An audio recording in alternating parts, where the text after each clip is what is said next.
Tepuk tangannya dong. Masih semangat semuanya. Gerakannya udah hafal. Siap-siap ya. Yuk sama-sama kita masuk ke segmen Tanya Dong Ustadz.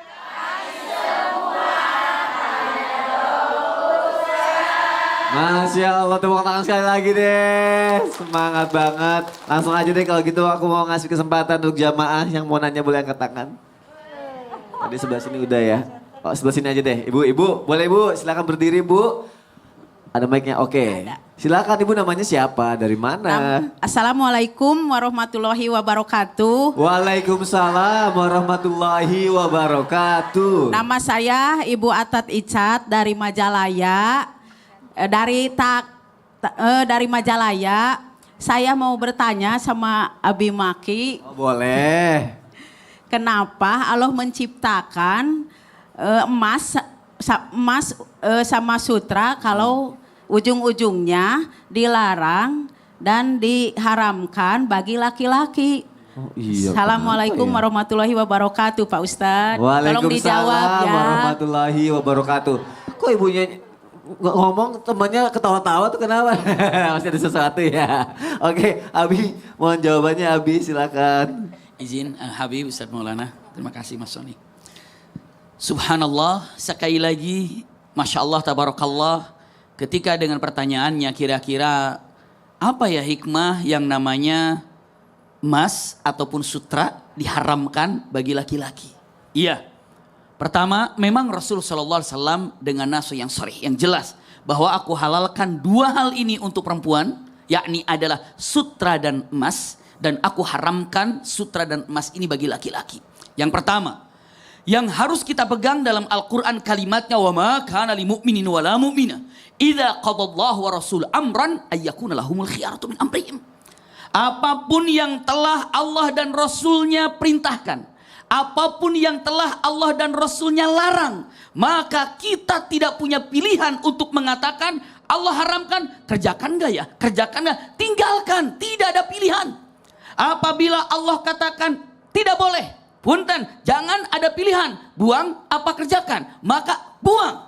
Itu kalimatnya. Kenapa? Usikum wa iyaya nafsi bitaqwallah, hanya sedikit mengulang apapun yang Allah larang pasti buruk untuk kita. Contoh, punten. Kalimat yang sering digambarkan bahkan beberapa penelitian wallahu a'lam, namun apabila laki-laki menggunakan emas, usikum wa iyaya nafsi bitaqwallah, apa yang terjadi? Ada beberapa hal yang mengakibatkan kepada penyakit yang datang.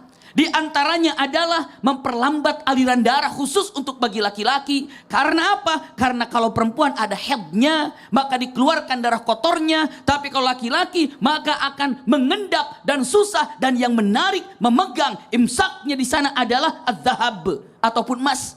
Maka apa yang akan terjadi? Berbagai macam penyakit didapatkan. Walaupun hanya sekedar cincin emasnya, walaupun hanya kalung emasnya, berbahaya. Maka para ulama banyak mengatakan penyakit Alzheimer ini adalah ternyata bisa cepat datang ketika emas digunakan laki-laki. Maka hindarkan. Tapi kalau sutra, apakah haram mutlak? Dibolehkan apabila satu syarat yang pernah Rasulullah bolehkan kepada sahabat, iya, yakni adalah ketika didapatkan penyakit kulit. Kalau misalnya penyakit kulit, lalu gatal, lalu punten-punten panas, maka salah satu obatnya juga adalah sutra yang benar-benar sutra, bukan imitasi. Iya, dan ini adalah menjadikan kebolehannya. Ingin disampaikan satu hal yang penting. Melalui mimbar tinggi Islam itu indah. Simak kalimat ini baik-baik. Sesungguhnya para ulama mengatakan ahli zikir ini adalah, ahli zikir adalah yang cepat menjauhkan dari apa yang Allah larang dan cepat mengerjakan apa yang Allah perintahkan. Itu ahli zikir. Ini para ulama ahli zikir ini adalah ahli ta'ah. Ahli zikir ini adalah ahli ilmu. Jangan ahli zikir itu yang panjang zikirannya tapi tidak ada amalannya. Jadi kalau dikatakan, apakah saya termasuk ahli zikir? Cek baik-baik. Bagaimana ketika Allah larang? Apakah Anda jauhi? Bagaimana ketika Allah perintahkan? Apakah Anda kerjakan? Jika hal itu dikerjakan, maka kalimatnya benar-benar ahli zikir. Karena apa? Semua di dunia ini untuk zikir. Lihat Al-Quranul Karim dengan tegas mengatakan, aqimus salata li zikri. Iya, Kerjakanlah sholat untuk mengingatku. Maksudnya apa? Untuk mengingatku agar Anda tahu mana halal dan mana haram. Maka yang halal Anda kerjakan, yang haram Anda buang. Bahkan Jumat saja dengan tegas mengatakan, wa idza nudiya lis-sholati min yaumil jum'ati fas'au ila dzikrillah. Zikrillah, zikir. Maka dengan tegas mengatakan zikir yang sebenarnya adalah ketaatan tanpa harus ada pertanyaan apa dan apa, karena pasti yang diperintahkan itu adalah sesuatu yang baik. Allahu a'lam. Pantesan laki-laki dipanggilnya mas-mas ya. Karena nggak usah pakai mas lagi. Terima kasih Abi untuk penjelasannya. Tepuk tangan untuk guru-guru kita jamaah yang ada di rumah. Masya Allah. Terima kasih Ibu sudah bertanya ya. Pertanyaannya bagus sekali. Sekarang ada pertanyaan lagi nih, kali ini dari Instagram Islam Itu Indah. Dari Ratih Wak. Wah, kalau Ratih wak, kalau Sony wak wow. Senang banget, ketawa gede banget. Assalamualaikum Habib. Kan Allah mengharamkan untuk kita mengecat rambut dengan warna hitam. Dan selain warna hitam dihalalkan. Kenapa nggak sekalian aja diharamkan untuk mengecat rambut? Dan pertanyaan kedua katanya diharamkan ya untuk memutihkan gigi dan merubah bentuk gigi. Habib. Rombongan tuh pertanyaan. Iya Bib, mohon penjawabannya Bib ya. Baik. Silakan Bib. Bismillahirrahmanirrahim. Al-Imam Nawawi fi madhabil Imam Syafi'i, fi madhabina, beliau mengatakan dalam madhab kami atau madhab Al-Imam Syafi'i, nyemir rambut itu boleh. Ya, dicontohkan Abu Quhafah, sahabat Nabi waktu Fatah Mekkah, itu datang sama Nabi, itu jenggot sama rambutnya putih. Diibaratkan Nabi seperti merpati. Kayak Abi Maki, tuh, berarti kan orang udah banyak putih kan sudah mendekati. Apa tuh? Ya putih. Maksudnya gitu. Artinya di situ Nabi bilang, semir kau punya uban tapi duna sawat, tapi tidak berwarna hitam.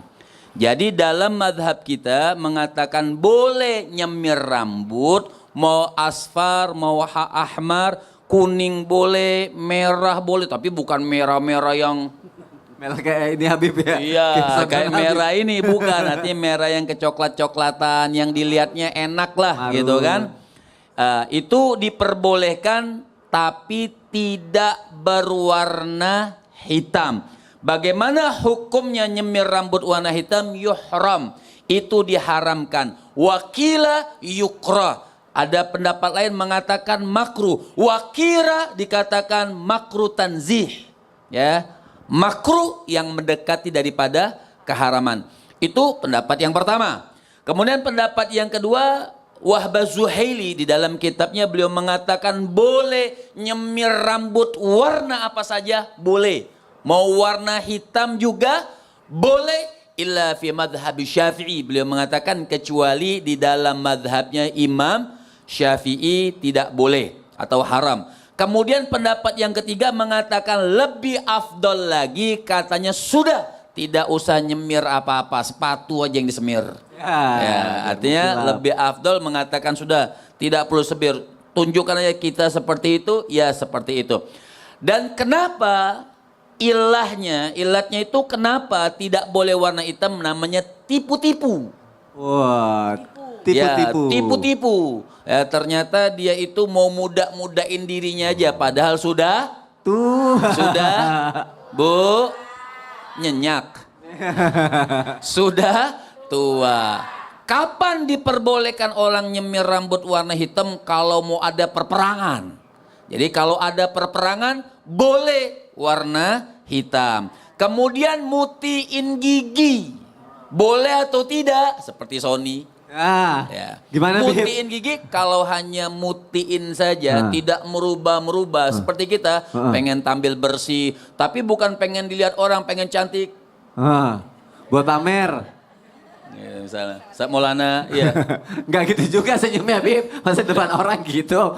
Artinya itu hanya kalau buat kebersihan an-nadhafah, buat membersihkan putih, tanpa di apa namanya dikikir-kikir atas segala macam, itu boleh dan diperbolehkan. Terus kalau merubah bagaimana? Nah sebenarnya nih agak panjang. Yang namanya merubah bentuk Kalau buat kesehatan boleh. Seandainya kalau nggak dirubah, Ya. giginya nyangkut ke tenggorokan misalnya. Nah itu boleh dirubah-rubah, boleh dipotong seperti Ustadz Maulana. Tadinya saya mau merubah gigi. Dimarahin sama Raffi Ahmad sama Cipung. Iya. Itu ternyata giginya nah kita maafin. Salah.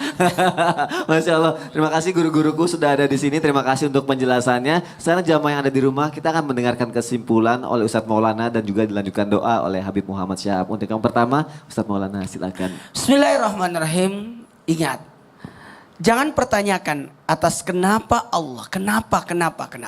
Karena pasti ada hikmahnya.